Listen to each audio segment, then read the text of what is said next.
Hey, welcome back to another episode of the Still Curtain podcast. I'm your host, Tommy Jaggi, editor of StillCurtain.com. And joining me today is Shayne Kubas, contributor for Still Curtain and now co-host of the Still Curtain podcast. So congratulations on that, Shayne. Appreciate it. Definitely glad to be the full-time co-host and looking forward to this week and the rest of the season as well. We're going to have a lot of fun together this season. I want to start with talking about the Jaguars game. We're going to do a roster prediction today, which is going to be really fun. Shayne and I both went through. We made our final predictions for the 53-man roster, which final cut-down date will be next Tuesday, August 30th. So we're going to go through that. But first, let's talk about the Steelers versus Jaguars game and some of the things that we noticed. Let's talk about the players that stood out in that game in a positive light. And I want to start with the safeties. I thought that Terrell Edmunds and Damontae Kazee both had very strong games against Jacksonville. And Edmunds has really come alive, I feel like, these past two seasons as that guy. I don't know if we can call him that first-round caliber yet, but certainly a guy who has impressed us more so than he did early in his career.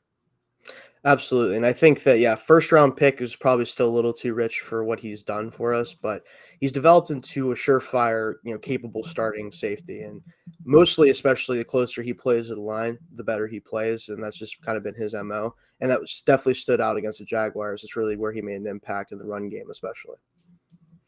Yeah, and I thought Damontae Kazee had a good game as well, coming up and supporting the run. I know that the two of them combined for a couple of third down stops. And so getting the ball back on offense, and definitely not disappointed with their play.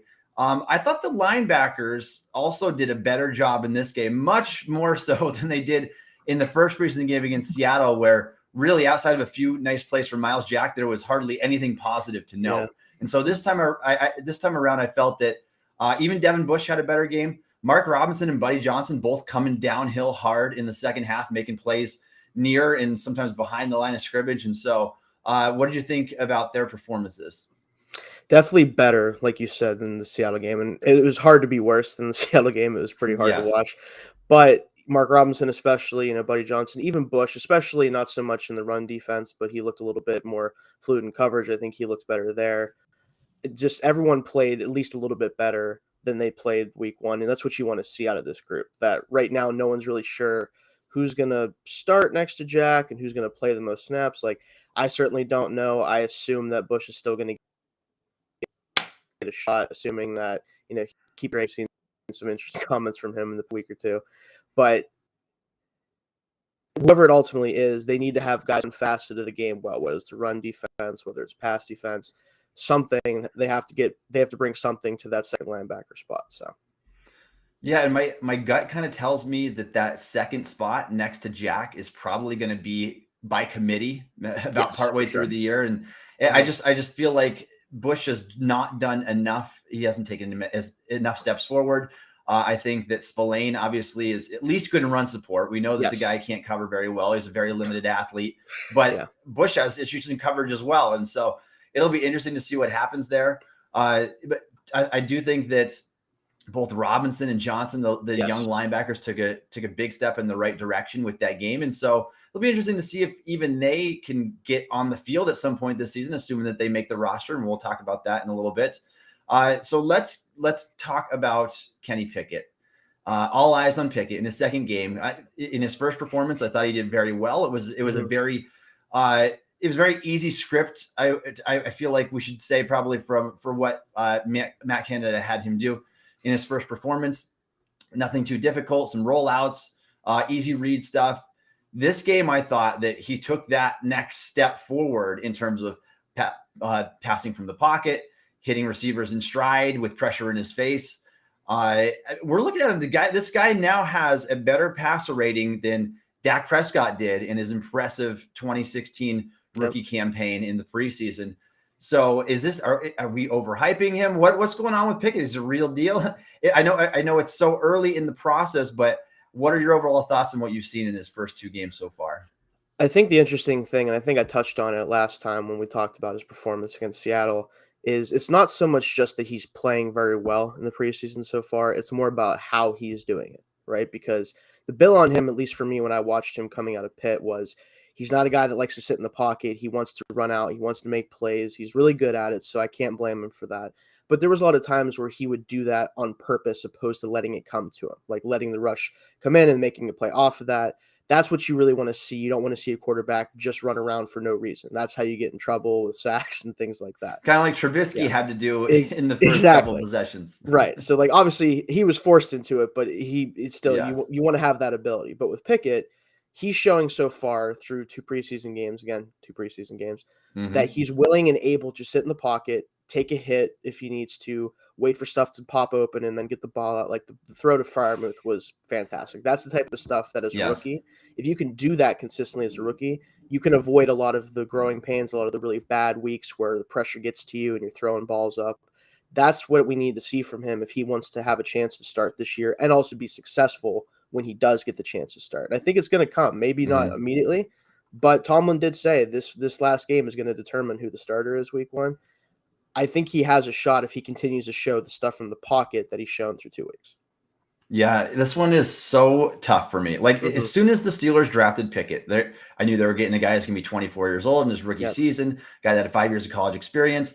I wanted him to see the field as soon as possible. And that's still what I want. Me too. Yeah. But I don't know if it's necessarily the right move. And this is one that we can talk about later, that we can go on and on. But that offensive line just looked so bad. I would be worried about throwing him out there to the Wolves against the Bengals on the road in his first performance in week 1 and just getting eaten alive because the pass protection is so awful.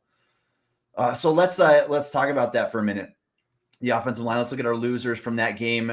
The offensive line in general, obviously. I actually thought that Chukwuma Okorafor had a pretty solid game. It just kind of got overshadowed by how bad some of the other offensive linemen were, in particular the 3 of them.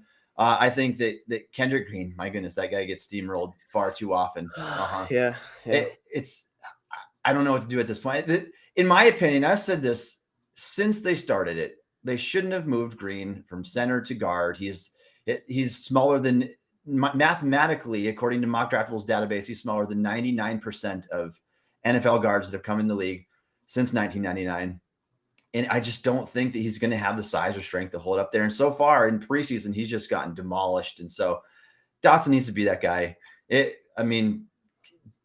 Dan Moore, what's going on? Like, I know that you've had 3 offensive line coaches in the past 3 years. That plays a big factor into this. And they're still learning Pat Meyer's technique. But man, I thought that Green, Moore, and James Daniels, they all had rough games again. James Daniels was a guy that I had pretty high hopes for. Not giving up on him yet. It's just really rough transition. That first quarter against Jacksonville was brutal.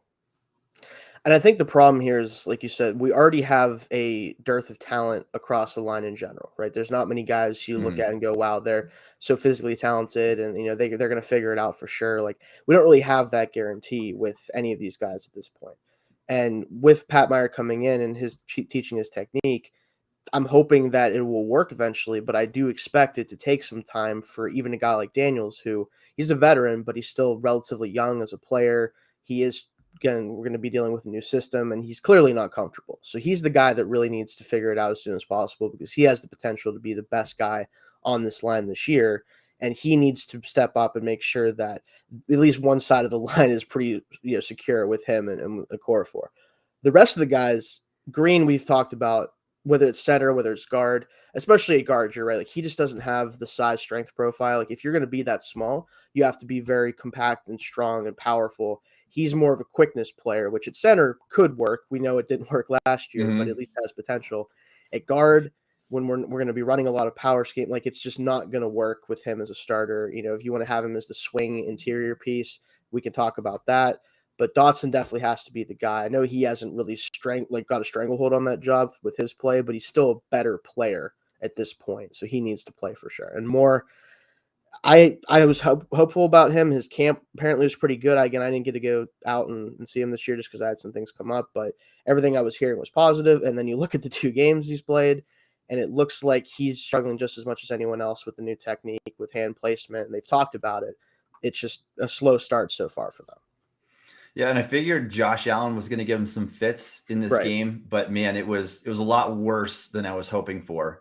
And it's probably the reason why he played that whole first half. Like, if it were up to me, I know the Steelers can't afford an injury on their offensive line. It's not that good to begin with. No. But if it were up to me and I was making the call, I might play all 5 of these guys at Dotson over Green. And I might play them the entire game and say, you guys need the reps. You got to figure things out. And that's what I worry about throwing Pickett in there just in week 1. Like, just watching Pickett, I think the guy's ready. But I just don't know. I don't want to get the guy killed. And not that I want Trubisky to get injured either, but this is the guy you drafted to be the franchise. And so I want to see him stay upright first and foremost.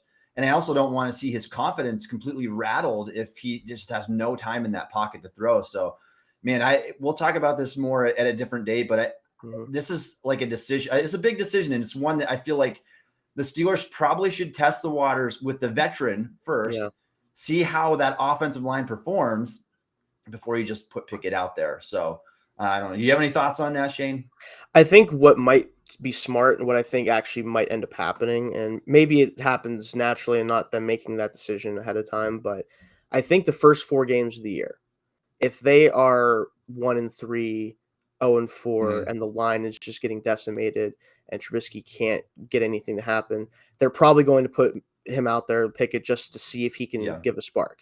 If they're 2-2, 3-1, the line's holding up really well, but Trubisky's not really the reason they're winning, then I might see them also go to Pickett. But if it's anything in between that, like if Trubisky's playing really well, but the line isn't, if the team isn't performing well, but Trubisky is, then you might see him play longer. But I'd be surprised, barring something unexpected, that he lasts more than the first 4 games.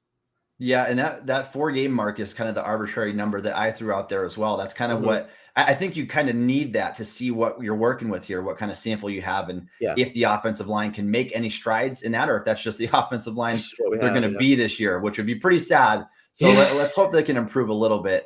Let's talk about some of the other losers from the Jaguars preseason game this past week. And running backs had just a great performance against Seattle, and then they just dropped way down this past week.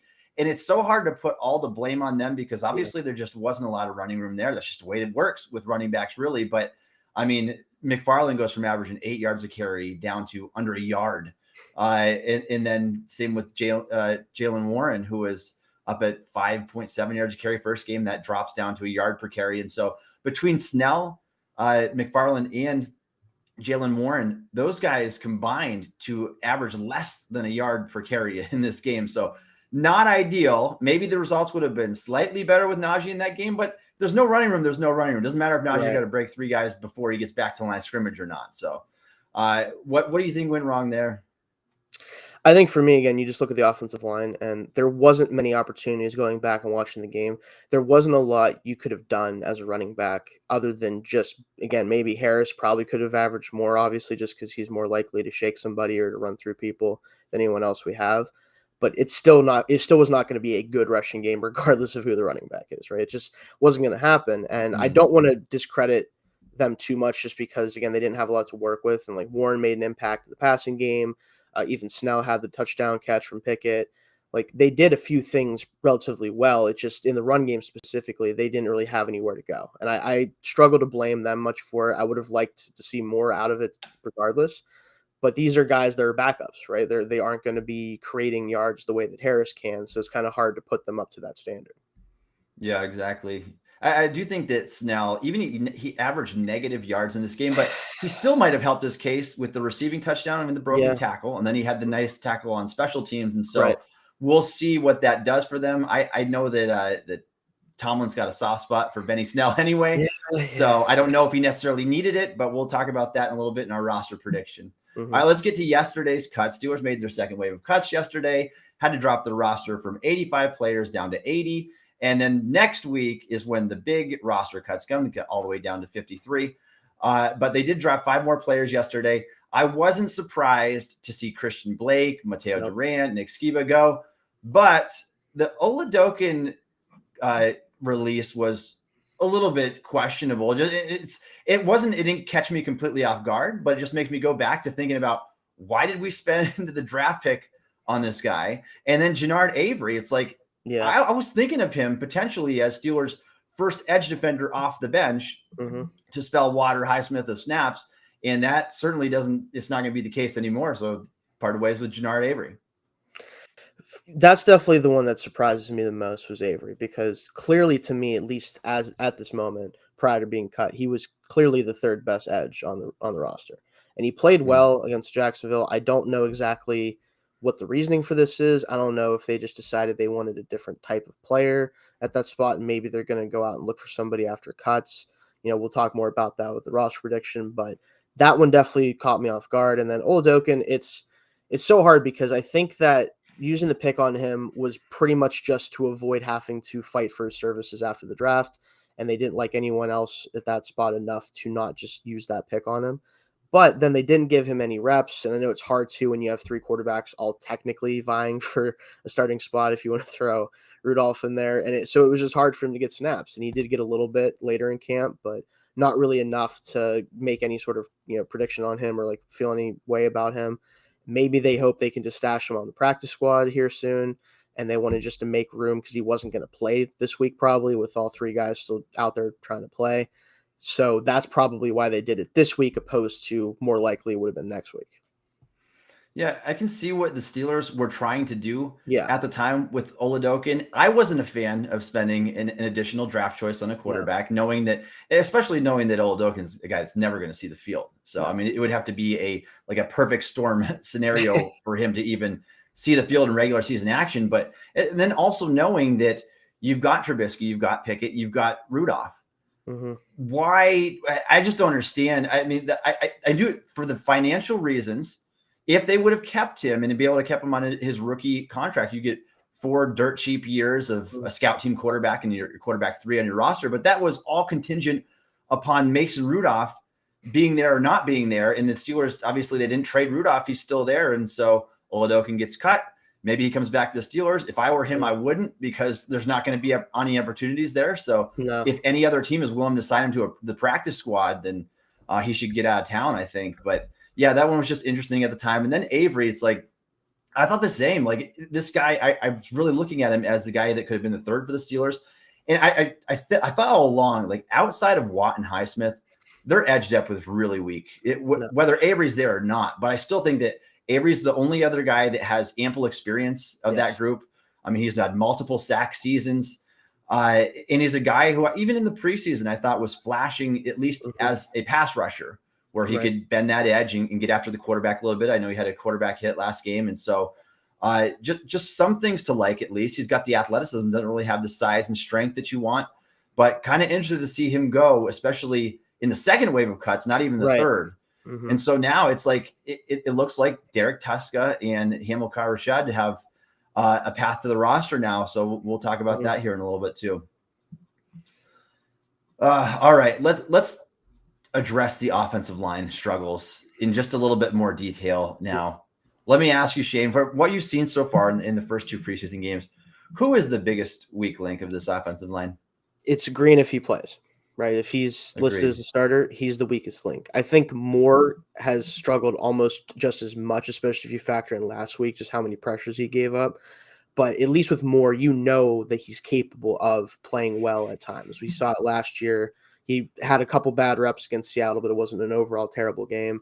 We know that he's shown a baseline level of play that, especially if he gets his technique down and everything else, he's physically able to get it done.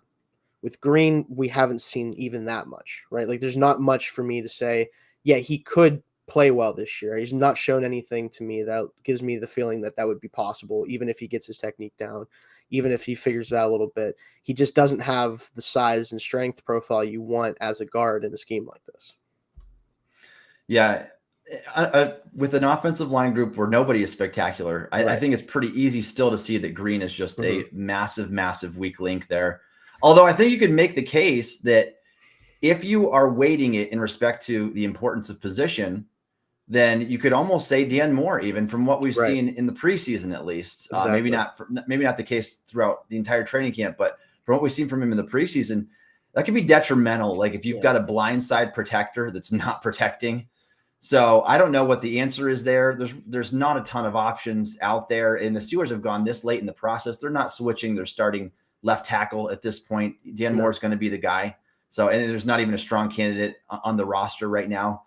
Dan Moore's going to be that guy, but yeah, I would agree with you there. I think Kendrick Green is the worst player on the offensive line and probably the worst starter on the roster if he's labeled that. So let's talk about the next question: is who should start on the Steelers offensive line, and who do you think will end up getting that job? I do think it's going to be Dotson, right? Because there's just no way you can look at those two as athletes, as players, and say that, yeah, Green's definitely good enough to, even though neither of them have truly earned a starting spot up to this point in camp, that you'd rather go with him. Like, you just can't tell me that. And I'm sure Pat Meyer understands that. I think part of this whole thing was to give Green something to strive for and to give Dotson a push. I think that's what this ultimately was about. And now we're getting to that point in the process. We're getting closer to season where they need to just make a decision and go with it. And it has to be Dotson at this point. Yeah, I agree. That decision has to be made. I think it should have been made earlier if it were up to me. I can understand trying to drive the competition, but it was just so easy to see that Green was just not going to be a person that could hold up at that position. So I just hope at this point that Green can be the BJ Finney of the group, the guy that can back up guard, center. He might not even have to back up center. They might be keeping Hassenauer to be that backup anyway. But I'd like to see some signs of life from him. I just don't have a whole lot of hope. I think Dotson, I agree with you though. I think Dotson should win that position, and I think that he does. I don't know how Tomlin and the rest of the coaching staff, Pat Meyer, I don't know how these guys can go back and watch the film from these past two games. Dotson didn't play the first week, but just watch Green's film and say, can this guy be a starter? The answer is a resounding no right now. And so I don't know if that'll ever change or not, but I think you definitely have to roll with Dotson moving forward. At least the pocket's not going to cave in on him. He might make a few mental reps here and there, not help out enough with Dan Moore, whatever, but I'll take my chances with that rather than just getting blown over. I mean, there was one play in that Jaguars game. I think it was the first play that Pickett had. He almost got rolled up on because Green couldn't hold up at all. And it was just a simple, scripted rollout to the left to hit the guy in the flat. And that's all it was. It was a fast developing play. Still almost got rolled up on that play. So that was concerning from the gate. You don't want to see that. I feel like Green's going to be one of those guys that's going to end up getting his quarterback killed. So we'll see what happens there. But yeah, I definitely think that it's Dotson's job and it should be his job. So what is the who do you think is the best offensive? Is there a best offensive lineman on the Steelers, and who has that been so far? I think the best lineman on the team, when you factor in Daniel's struggles so far, would be Okorafor, because he's at least a guy that you kind of know what you're going to get from him. He doesn't have a lot of ups and downs. He's a solid pass protector. His run game work is not great, but it's a little bit better than I think it was a couple years ago. He's at least improved in that aspect a little bit. And at the very least, he's the only guy that right now has both looked like and you have already seen be an average starter, right? And obviously you want better than average as your best player. I think Daniels will end up being the best player. I think it's just going to take him some time to get used to the technique that they're teaching him and get comfortable. And the players around him aren't exactly helping him a whole lot. But he will, I think, eventually be the best lineman this year. It just might take a little while. Yeah, and I know a lot of us, myself included, we were scratching our heads a little bit when Okorafor was signed to a pretty sizable deal this past offseason. I think that we're all very glad that he's on the team right now after what we've seen, and knowing that there's a solid chance Okorafor is going to be the best of that five. I mean, I'm glad he's here. I'm not disappointed by what I've seen from him so far in the preseason, which is more than I can say for Dan Moore, Kendrick Green, James Daniels. I also think that Mason Cole's done a better job than I expected him to do as well. He's been solid for sure. Yeah, like it's one of those things where I think they're all going to be close enough. They're probably all going to be in that tier, maybe even all five of them, assuming that Dotson is that guy as well. But I think that by the end of the season, I wouldn't be surprised if we're saying, yeah, I think that Mason Cole was the best guy in that group, or at least the most consistent. So I think there's a chance of that. He is coming off of his best season. He had some rough games before that, but we're pointing at it like it's a positive thing, but really it's just because everybody else has looked so unspectacular. So I hope they get it. I know this group, they're one of the youngest offensive lines in the league. I do have a little bit of hope for them to turn it around, but again, when you don't spend more than a third round pick on the offensive line in the draft in 10 years, I mean, this is kind of to be expected. And the Steelers, I mean, this is a whole nother conversation, but You lost Villanueva, Pouncey, DeCastro, and Matt Filer in one offseason, and you did next to nothing to replace them these past 2 years. And so we can expect some growing pains here. I just hope that it improves more than we anticipate. Right. So with what you've seen so far, is it reasonable to think that the Steelers should be seeking in already in the process of looking for outside help to take one of these starting roles? What starting role can they take? And should they be trying to look for an outside help as a starter? I think that they definitely should be looking at the trade market and also looking to see what players might come free in cuts next week, because there's a lot of offensive lines in the league that aren't deep at all. And then there's a couple that are so deep that it almost feels strange, like the Eagles, Packers. There's going to be guys in those groups that maybe do come free just because of needs in other places and things like that. Maybe some of them you might have to throw a pick at just to get them because other teams might come calling immediately. But I think it would make sense for them to do it. It's just going to be, who do you bring in? Do you looking to bring in a guy who you know you're going to give a starting shot to? Is it a guy who you hope that can come in and maybe take someone's spot in a couple of weeks when they get acclimated? I don't want to bench more because he's a young player, and I think that hopefully he can become an ascending player. But he seems like the guy that, if you're going to upgrade right now, left tackle would make the most sense just to protect the blind side better. I think that there is a chance that he can't really get that done in his second year. And with Trubisky in there and with Pickett possibly coming down the pipe, you don't want them to get killed, like you said, especially from their blind side. You want them to be able to sit there and make their throws from the pocket. And from what we've seen from him, I can't guarantee that's going to happen most weeks.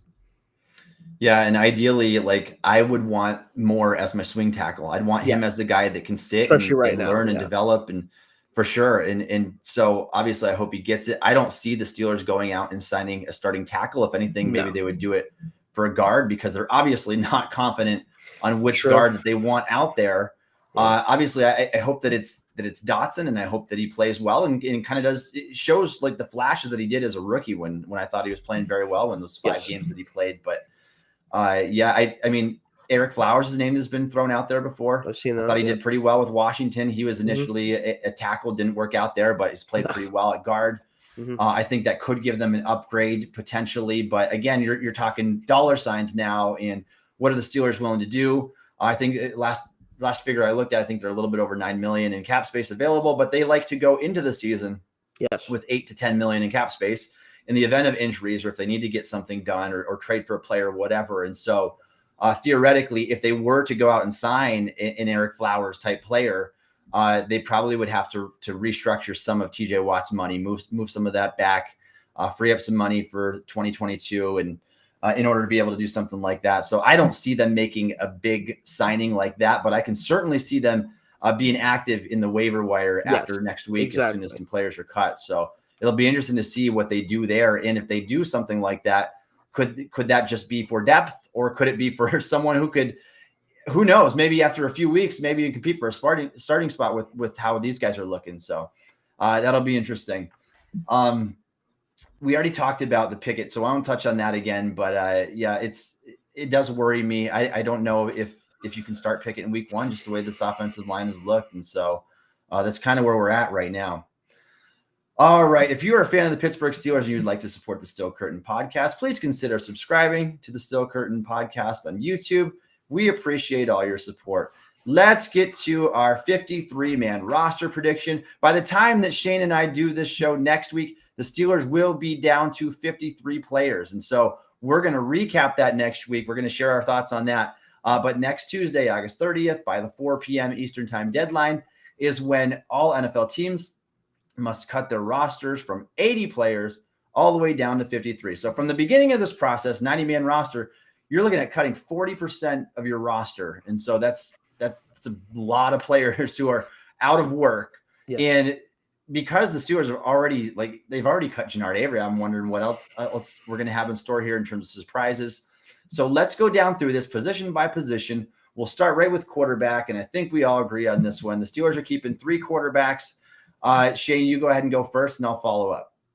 So yeah, I mean, unless something unexpected, like maybe a trade does materialize for Rudolph or something like that, I do expect them to have Pickett and Trubisky and Rudolph on the roster, and obviously probably one of Rudolph or Pickett, whoever they want to be the backup week 1 or whatever the case may be, will be inactive for those games. But all three should make the roster as it stands.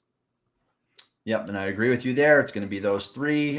There's no doubt about that. I cannot see them even cutting a player like Rudolph, although it might be a decision that he would want because he can Maybe. go and maybe compete for a number 2 job somewhere else. The Mhm. Steelers cut Chris Oladokun just yesterday. And so now that they're not going to go down to 2. That would break a lot of historic trends for Yeah. the Steelers. There are other teams that do that. There are other teams that only roster 2 quarterbacks, and I kind of like that.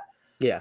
But I think the Steelers keep that third. It's going to be Rudolph. He's going to be the guy there, and they're going to push forward with those 3 quarterbacks on the roster. And I don't think that Rudolph is going to see the field unless something really bad happens and we're looking at another 2019 situation. But Right. maybe that's why they choose to keep 3 to begin with. So, all right, let's go to running back. Shane, who do you have? How many do you have making it? So I'm saying this mostly because, and we're going to differ a little bit here, I know. I'm hoping that they don't make the same mistake they did by trying to put Roche through waivers last year, get him on the practice squad with Warren. I think that someone would pick him up if they were to do that. He's shown a lot of flashes as a receiver and as a pass protector on third downs. Like, he's shown too much, I think, to make it to the practice squad. But I also know this staff loves Benny Snell for a number of reasons, I guess. I'm not really sure what all those reasons are.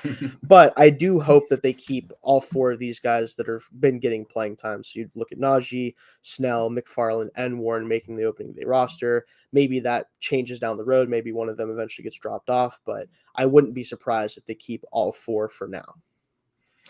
Yeah, that wouldn't shock me either. This is one I struggled with a little bit here for obvious reasons, because there have been those guys near the bottom, of Jaylen Warren in particular, that's looked really good. I have the Steelers going with just 3 running backs, and that's Najee, Benny Snell, and Anthony McFarland as a third. I think they hold true to their draft choices, and they try to get Jaylen Warren back on the practice squad and promote him in the event of an injury. I don't feel confident in that prediction. This is one of the few positions I feel like it definitely could be wrong on that, and I think that you could be right. I did some digging. I went back and looked at the depth chart archives, and it looks like almost like a 40-60 split. 40% of the time, the Steelers will keep a 4th running back, and 60% of the time they won't, over like the last 10 years. And so I know they did so when they had Jalen Samuels. They were pretty deep back then. And so I can definitely see that as something that's going to happen, especially for as much emphasis they want to put on the run game this year. Right. And so Warren could emerge as that guy who looks like the best runner after Najee Harris. Wouldn't surprise me one bit. And so I like Jaylen Warren a lot. It pained me a little bit to keep him off of my roster prediction.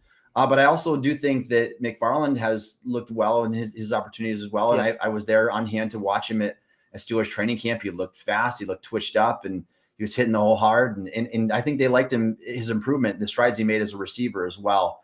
McFarland doesn't offer much on special teams, but that's probably why, unfortunately, they keep a player like Benny Snell on the roster who can act as the gunner and do some of those things that the other running backs can't. And so I've got just the 3 there. So Shane and I differ a little bit on that. Shane, we'll only take a minute to do this one, but let's talk about our fullback prediction real quick. Well, Derek's making the team. We know Watt's going to make the team.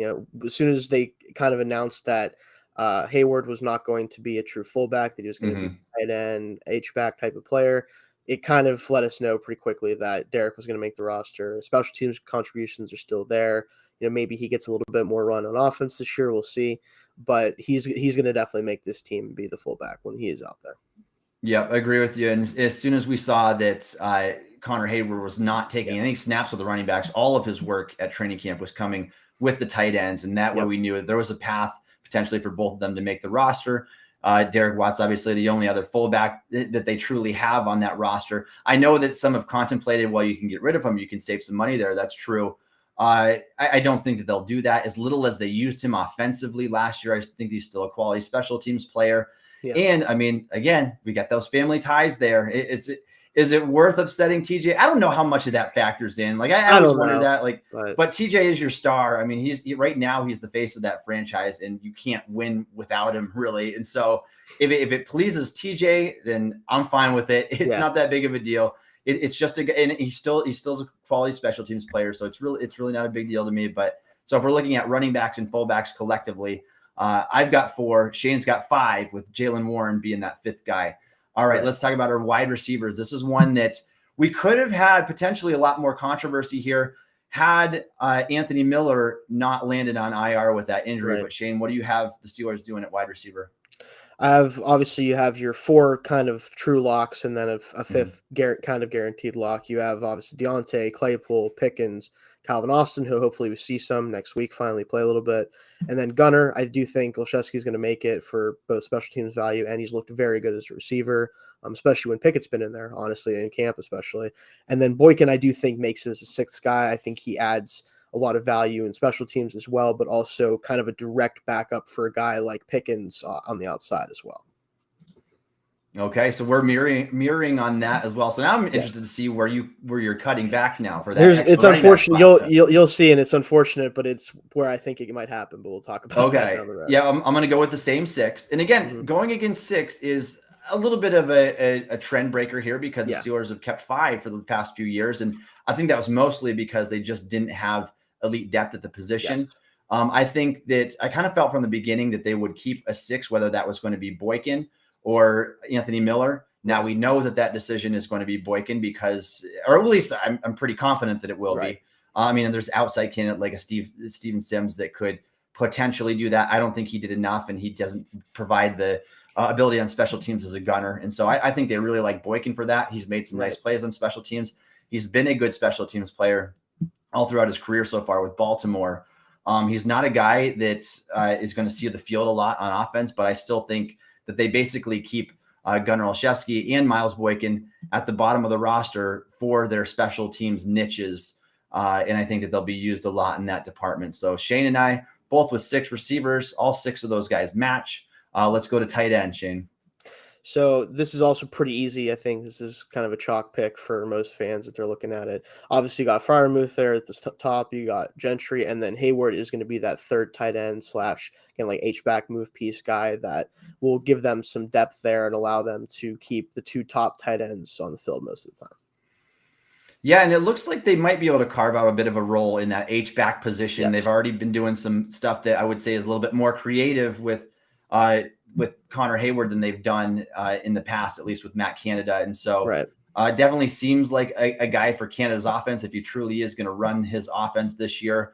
I contemplated going Kevin Rader here just because he's the guy that's got a little bit more experience, the traditional Y tight end. But ultimately, I did settle with Hayward. So we've got the same 3. We got Freiermuth, Gentry, and Hayward. It's interesting because last year at this time, we were actually having a debate, and it was kind of out there as to who would make the team, Gentry or Rader last year. Those guys were kind of in that same boat last year.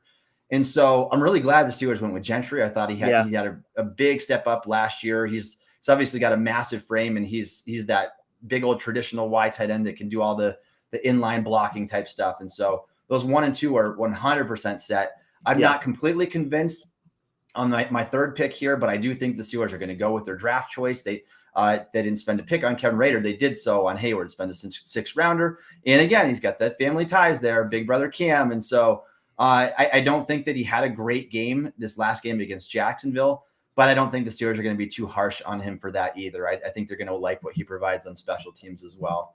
So both of us 3 tight ends. All right, let's shift over to the offensive line. Shane, how many you got making it? Once again, I think we're going to be chalk on this one together. So I have Moore, Dotson, Cole, Daniels, Okorafor, Green, Haig, and Hassenauer, hopefully as the backups there, with Green being the first guy off the bench inside. And I also want to make a note to definitely look for, and we talked about it already a little bit, look for a possible post-cut week ads. So look for, once we get cuts from other teams, there could be some fluidity with that group as far as who ends up making the roster for week 1 if somebody comes free that they really like. Yep, same 8 here for me. You've got your starting 5, and I'm assuming that Dotson's going to be that guy with Kendrick Green, Hassenauer, and Joe Haig as your backup. Hassenauer backing up center, Haig being the swing tackle. I agree with you there too. As I expect them to be active in the waivers. This is also a position that the Steelers have kept 9 in the past before as well. I would be racking my brain to figure out who that 9th guy is deserving of a roster spot over a position that's deeper than this, because I just don't think, like, between Chaz Green, Trent Scott, I'm not impressed by any of those guys at all. I think the 9th for me would be John LeGlue. That'd be the guy that I would pick. And honest to goodness, I think I'd feel more comfortable with LeGlue coming into the game than Kendrick Green at this point. I think so. I think so too. Having a pretty solid season as a fill-in. I think he had 5 starts last year. So I can see them going with the 9th, I would say, and maybe being LeGlue until maybe they find a better option and testing the waiver wires potentially. But I'm going to go with 8 as well. I think this is a position that, even though it's not very deep and it's not very good at the top, they probably should skip back a little bit just to save for some deeper positions on the roster. But I'm with you there. I think that this is one that I wouldn't be surprised if they're testing the waiver wires next week and looking for a guy that could be a more competent backup than what they have right now. All right, let's go to the interior defensive line. This, to me, is the most interesting positional group on the roster potentially. So, Shane, what do you have them doing here? And this is where it hurts me, because I knew I had to find some spot where, it would be. Oh, you didn't do it. I know, and I don't really want them to do this. I'm very vocal on the fact that I think Snell doesn't need to be on this team, even though he does offer special teams value. But I know, to me, it feels more likely, as much as I hate to say it, that they'd keep him and the other backs opposed to 7 defensive linemen. So unfortunately, I do have obviously Hayward, Ogunjobi, Alualu, Wormley. That's kind of your top 4 guys. And then you have Leal as the rookie, and then I went with Loudermilk. They have more draft capital tied up in him. And unfortunately, that would mean that Adams drops off the roster and hopefully comes back on the practice squad, but probably not. Yeah. Okay. And I totally don't fault you for that. Mine's obviously a little bit different than what you have right here. I went back and I looked through, went through the depth chart archives. It has been exactly 10 years since the Steelers have kept that 7th interior defender. And so I don't blame you for not going against the grain right there. I'm going to go against the grain a little bit here, because I do think that their depth is pretty strong at the position. And especially if you look at it in respect to some really weak positions on the roster. So I have Steelers going with all of the names that you mentioned and keeping Montrevious Adams as that 7th guy. To me, it comes down to Adams or Loudermilk. Loudermilk is a guy you traded a future 4th round pick to get back into the 2021 draft to take him. And I don't think that he's done anything malicious this offseason or had a bad camp or anything that would make the Steelers want to give up on him already. That's where that capital comes into play. But then Adams last year, I think he was only on the Steelers for 5 games, but I think he did pretty solid as a stopgap player there. I want them to keep all 7. That's my preference, and I'm hoping that that's the way that the Steelers are leaning as well. And also, it could come down to health as well. Like, do we know what's going on with Adams right now? Like, is the guy healthy enough to play? Can he suit up at all? That's the concern. Is, like, I haven't heard a lot of things about him in either direction this offseason. And it kind of feels like, and again, this is where I think he's more talented than some of the players that would make the roster ahead of him now, especially a guy like Snell or whoever else you might be looking at. But I do think they really like their top 4 guys, especially. And Leal's played very well in the preseason. Pass rusher, and what you kind of have at Loudermilk is the bigger bodied guy in that group. So it feels to me like they might look at it and say, we're going to go into the season with 6 guys. We're going to hope that we're healthy. If we need to bring someone else in, we did it last year. We have guys that we know about that we could bring in. But I think that they might be more comfortable going that direction to start the season, even if maybe they have to add somebody later. Yeah, I can totally see that being the case as well, especially knowing that you've got to cut guys like Carlos Davis, Khalil Davis, Henry Mondeau. So they could very well stash a guy or 2 from the defensive line onto the practice squad. Yeah, and then just promote a Carlos Davis if they do get an injury. And so I don't necessarily disagree with that decision either. I just know that I don't want a repeat performance of what happened last year. I don't either. Like that line was so depleted and so bad against the run that it was just hard to stomach. And so I do think that Adams is a better player than the Davis brothers and than Mondeau. And I think that he is a player that's deserving of a roster spot. Like, if he can't make it with the Steelers, I think that he's probably a guy that should make it somewhere else. But Yeah. But I get what you're saying there as well, because the depth is not that bad. I'm confident you can get some of those guys back to the practice squad and promote them if need be. So Shane and I differ a little bit with that. I've got them going with the 7th interior defensive lineman for the first time since 2012. Shane has them keeping just 6, which is what they normally do, and maybe what they'll end up doing. So I'm very interested to see how that one turns out next Tuesday. All right, Shane, let's go ahead and look at our edge defenders here. What do you have Steelers doing on the edge? Well, I was hoping that I'd be saying Avery's name in this group, but we talked about that already. He was kind of a surprise cut. But so as it stands right now, I would have Watt, Highsmith, Rashed Jr. that they picked up from the Jets, and Tuska as the 4 guys. And again, this is kind of the same thing with the line. Is I definitely think they're going to look for a possible add post-cut week. There's going to be some edge rusher that comes free. I've even heard some rumblings that maybe Quincy Roche might not make the Giants this year. I would be happy to have him as a backup to like Highsmith, especially something like that. But whoever it ends up being, I'm going to be definitely surprised if it's not somebody being brought in to compete with one of these guys at least. Yeah, you and I both had to make that little tweak right there with Jannard Avery getting cut just after we did our roster prediction. And so we had to go back and fix that. Like you, I did the same. I've got TJ Watt, Alex Highsmith. Those are your clear and obvious starters. And then I had them going with Derek Tuska, who was on the roster last year, and Hamilcar Rashed Jr., and it just came here just a few weeks ago. So that one, it surprised me a little bit. Like I'll be even more surprised if the Steelers are content going into the season with that. Like this is one, along with the offensive line, I would assume that they would have to test waivers here. Maybe they can get a guy like Terrell Basham who gets cut by Cowboys, someone like that. Like there's going to be some better options out there. And the Avery one did surprise me a little bit because I didn't think he was a good fit for that right edge spot, the right outside linebacker, you'll say. So the guy doesn't have to be as big, but is a little bit twitchy and bendy. And so I thought he would have been a good player to spell Highsmith as some stats there, but obviously he's gone. And so Shane and I are in unison again for the edge defenders on the Steelers. Let's look at the linebackers. So yeah, a group that we've talked a lot about, but I do think it's going to be Jack, Bush, Spillane, Robinson, and Buddy Johnson. Mark Robinson and Johnson, I think both make the roster. I think Johnson, obviously, you spent a pick on him. He's played well enough. And Robinson, he's done enough to me where he should be the 5th guy there, just because he can bring some value as a run defender. He's shown that already. He's very physical. Maybe not somebody you want in coverage much at all, but that's not what he's going to be asked to do if he does play at all. So, yeah, this one, it would have been the most interesting group on the roster, in my opinion, had Marcus Allen not been injured through this whole process, and had Ulysses Gilbert not ended up on IR. I would have been racking my brain to try to figure out who are the 2 guys that are being left off of this roster here. But now I think that the path becomes a little bit more obvious. I'm going to still leave the window open for Allen a little bit, but the guy can't get on the field. And so he's been around for several years. He's a quality special teamer. He plays the up back on special teams, and that's valuable. And I know that the Steelers value special teams, but you can't get on the field. You can't. I mean, best ability is availability. Absolutely. So Marcus Allen just hasn't had it, and so I'm going to go with the same. We've got Miles Jack, Devin Bush. We've got Robert Spillane is going to be the primary backup, and then I have the Steelers keeping rookie Mark Robinson and 2nd-year linebacker Buddy Johnson.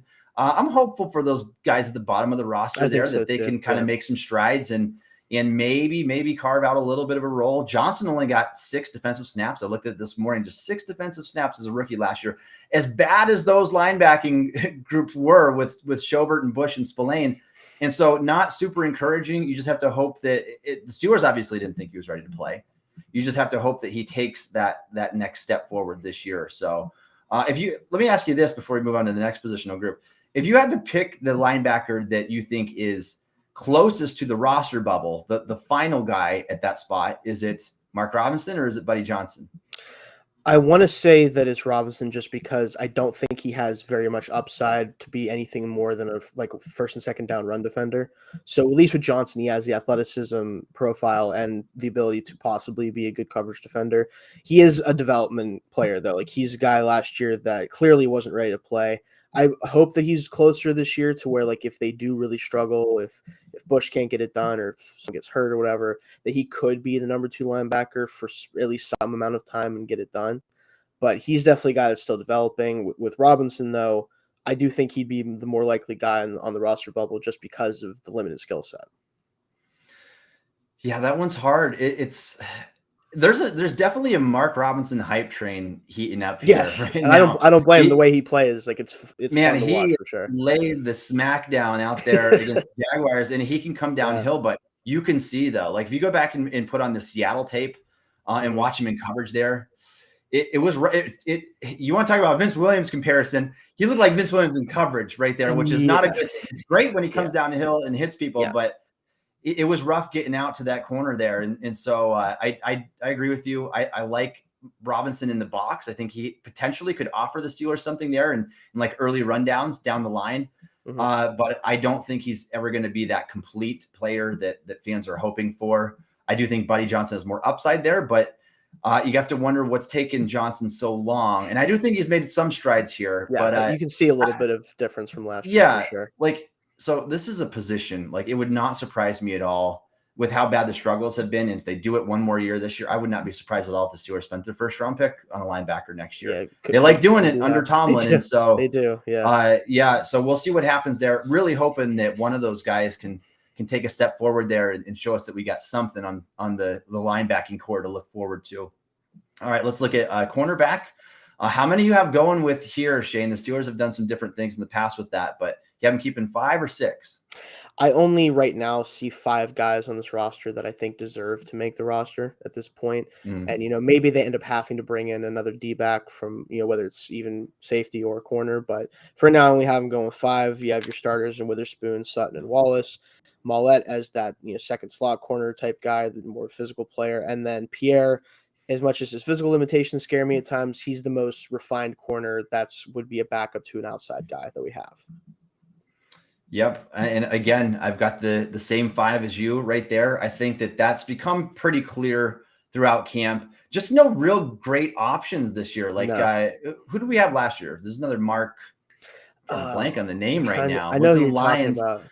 Yeah, it was he would have been a solid developmental prospect there, but they don't really have anybody like that. Not really. I thought that Chris Steele would have a chance to be that. He just looked pretty bad. Yeah. And so that was one that that one didn't turn out, obviously.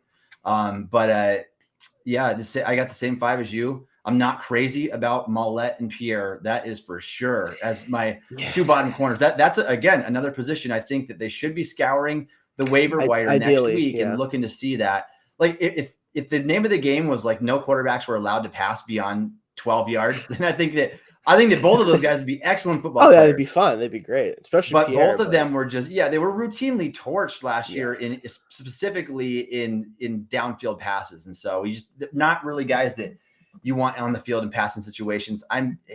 We'll see what the top 3 guys do. We just got to hope that they stay healthy. With the way that this roster is looking right now. So let's go ahead and move over to our safeties. How many safeties you got making the team? So with only 5 corners, I think 5 safeties is going to make a lot of sense. You want 10 true D-backs on the team. So we have Minka, obviously, Edmonds, Casey, Norwood, and Killebrew as really you could almost list him as a linebacker, in my opinion. He's kind of closer to that as a skill set than he is a true safety. So he's more of obviously just a special teams back end of the roster guy who can play defense a little bit. He has in the past, but again, it would be more of likely like a linebacker role than a true safety role. Yep, and we're matching right up here again on this one. I also have 5 safeties. The Steelers have kept 4 in the set. It just depends on how you want to like quantify Trey Norwood too, because this guy can do a number of roles. He is kind of a corner as well. Exactly. So his kind of that hybrid guy. Doesn't really fit in a specific category, but we both put him in our safety category. So I've got those same. We've got Minka, Edmonds. We've got Norwood, KZ, and Killebrew. Like you said, Killebrew, kind of like that linebacker guy, really just like the special teams ace as well. And so what would have made this more interesting is had Carl Joseph not gotten injured. Right. Do you think that he would have would you have put him on your final roster prediction or you still have the same? It's tough because I think he had the most direct line to being like a true backup to a guy like Edmonds, right? Whereas KZ is he can play both roles, but he's always been more of a free safety. He's played back mostly in his career. Norwood is the guy that you can put kind of anywhere on the field technically, except for pretty much outside corner, but still not a true strong safety backup. Killebrew as well. could technically be the backup to Edmonds, especially in his down, like in the box role. But if you want to put him back, that's not going to go your way. I think that he would have had a shot to be that guy, but I think you would have then had to let go of a guy like Killebrew, which his special teams value is very high, and I think they'd want to keep him around. So. Yeah, I'm not sure. I'm not convinced that I would have made that switch either in my final prediction, even though I think that Joseph was having a strong camp. He was. I do feel like when you're looking at the guys at the bottom of the roster like that, you want Killebrew there for special teams value. Just looking at our predictions the way we have it right now, my guess is that KZ, I'm going to predict that KZ ends up backing up both the free safety and the strong safety spot this year in the event of an injury, with Trey Norwood coming in as that primary dime defensive back. And I think that's a role that he was pretty good at as a rookie, and I can see him making another stride there. He had his first preseason game, at least, was very good. Had the 2 pass breakups and 4 attempts. And so I think that's a guy that's going to carve out that niche for the Steelers as well. All right, we got one more category here. Let's look at our special teams guys. Who do we have making it the roster on special teams? Well, obviously you have Boswell, and Harvin's going to be the punter this year for sure. I mean, he was last year, but we know he had some issues. And then Kuntz is going to be the long snapper, and we haven't seen anybody try to take that or then bring anyone else in, so he's going to stay that spot as well. Yeah, I'd almost say outside of the quarterback position, maybe even including the quarterback position, this is probably the easiest to predict, just in the odd chance that something happens with Mason Rudolph here, but kind of don't see it. Yeah, I've got the same 3 as you as well. Chris Boswell, obviously, making the team, just signed a big contract this offseason. Presley Harvin, only punter on the roster right now, and then Christian Kuntz making it as the long snapper. No dispute there at all. All right, so we go back and look at our roster predictions for both Shayne and I. Really similar on almost everything. I think the only difference was Shayne kept an extra running back. I kept an extra interior defensive lineman. And that was it. So Shayne had Jalen Warren making the roster. I did not. I had Montravius Adams making the roster, and Shayne did not. Those are the only things we were off on, right? Everything else was the same? I think so. Everything else is the same. And like this, it feels very likely that it's going to be one of those two to me. I don't know exactly if that's going to be what happens. I think that obviously the Avery cut kind of throws me off a little bit because maybe they don't have the same opinions on certain players as a lot of fans and the media do. But I wouldn't be surprised if it's the running back group or the defensive line group that has one less player than, again, one of us is thinking. And I will say I would rather have Adams over a 4th running back. If that 4th running back that would not make the roster is Benny Snell. It's not him. Again, the problem with it is I don't like to keep bagging on Benny Snell. I don't think he's that guy or anything, but his primary value is a special teamer, and we have a lot of special teams focused guys that are going to make this roster. That I don't think you need to keep him. When Jalen Warren to me is the most clear backup player to a guy like Najee Harris. He's the one that if he were to go down, I'd much rather have him in there as the primary starter, with McFarland being the scat back, than Snell being the primary starter and McFarland being the scat back. So yeah, we've just seen 3 years of Snell as a runner, and I could not be less impressed with him. Like the guy almost runs a 4.7 40 coming out of school. He's not gotten faster since then. I can assure you of that. And it lines up with what we see on tape. Like that toss play. Like I know the blocking wasn't perfect, but it was never going to happen. It's a struggle for this guy to get back to the line of scrimmage sometimes, and just I don't want to see him on the field on offense at all. Like, and if the top 3 are like my prediction, it's Najee, Snell, and McFarland, then I want McFarland to be that scat back that comes in 100%. For those touches, because at least he gives you the chance to break off a 20 to 40 yard run, whatever. Snell can't do that kind of stuff. He's just not athletic enough. And so, yeah, I'm with you there. Shayne and I agree. If we had to dump one of those guys off the roster, it would be Benny Snell. We just don't know how the Steelers are thinking on that. Yeah.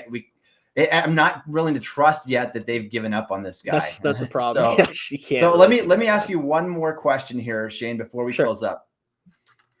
If the Steelers keep a 4th running back, and if they keep Montravius Adams, and let's assume that they keep a 4th running back and a 7th interior defensive lineman, who does not make the roster then of the guys that we just talked about? Where do they cut? To me, the most likely scenario if that happens is either Rudolph gets traded, right? That something does materialize. The team is desperate for a backup quarterback, and they throw them a 5th or 6th or something like that. And they do bring back Oladokin on the practice squad, and he's the 3rd quarterback for the time being, and they roll with Trubisky and Pickett week 1. I don't expect that to happen, though. The most likely after that, I think, would be them keeping pace with their 5 wide receivers they typically keep, and then you lose a Boykin, which, again, I wouldn't like, but that's probably the 2 most likely scenarios, I think. Yeah, my prediction would be that Boykin's gone at that point. I think that's the most likely thing. Yeah, yeah. So we agree on pretty much everything today, didn't we? with this roster, I mean, like we kind of know where it's at, right? Like we know the weaknesses, we know the strengths. It's kind of hard to find logical cuts outside of what we did, and like obviously the Steelers could surprise us. They could bring in other guys after cut week, and that'll change things up. But right now, just looking at who we know is there, this kind of feels like one of these 2 setups that we've made. I think make the most sense. Yeah. And they are sure to surprise us. Oh, I'm sure something's going to be wild. They've cut Ola Denny. They've cut choose our skipper. Just a bunch of guys that fans were really high on over the years. Not that they necessarily always end up doing anything, but guys that we're always hopeful can stick around. And so it'll be interesting to see what they do this year. All right. Shayne and I are going to be back next week. We're going to look at the finalized 53-man roster one day after roster cuts. And we'll break down what we think about that. But let's go ahead and sign off for today. All right. Thank you all for joining us today on the show. Thanks, Shayne, again. And you can follow Shayne on Twitter at Shayne Kubas. You can follow me on Twitter at Tommy Jaggi. You can download the Steel Curtain podcast wherever you get your podcasts. Also, check us out on YouTube. And thanks